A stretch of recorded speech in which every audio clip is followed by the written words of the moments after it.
দিলীপ ঘোষ দল থেকে বাদ পড়ছেন।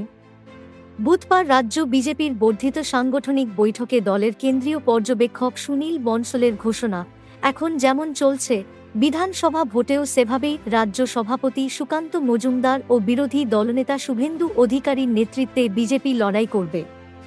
২৬-এর ভোট প্রস্তুতিতে এদিন সল্টলেকের একটি হোটেলে রুদ্ধদ্বার এই বৈঠকের আয়োজন করেছিল বিজেপি।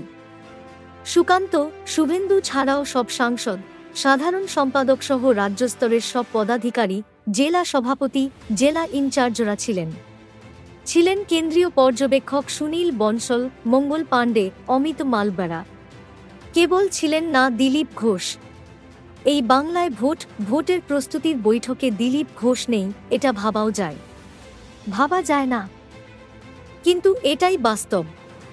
দলের ১৩% স্ট্যাগনেশন কাটিয়ে যে নেতা দলকে ৪০% দোরগোড়ায় আনছে নেই বা থাকবে না, এই পরিস্থিতি তৈরি হলো কিভাবে? এর মূল কারণ কিন্তু ওই রকেট গতির সাফল্য, দেশজোড়া বিজেপির সাফল্য। তার পরিসংখ্যান দেখলে, অ্যানালাইজ করলে বুঝতে পারবেন যে সেখানে এক ধরনের সাফল্য এসেছে যাকে অর্গানিক গ্রোথ বলে। মানে কাঁঠাল গাছেই পেকেছে, তাকে কিলিয়ে পাকানো হয়নি। কিন্তু এই বাংলাতে দিলীপ ঘোষ আমলে হয়েছিল এক ইনঅর্গানিক গ্রোথ, মানে দল তার শিক চালিয়ে এই মাটি থেকেই সমর্থন হাসিল করে ১৫ থেকে ৪০% হয়েছে এমন নয়। আর সেখানেই লুকিয়ে রয়েছে সমস্যা, যে সমস্যা আজ বিজেপির মুখোমুখি, যে সমস্যা মেটাতে গিয়ে হিমশিম খেতে হচ্ছে বিজেপিকে, সেই সমস্যার এক নাম দিলীপ ঘোষ। সেটাই বিষয় আজকে। দিলীপ ঘোষ দল থেকে বাদ পড়ছেন।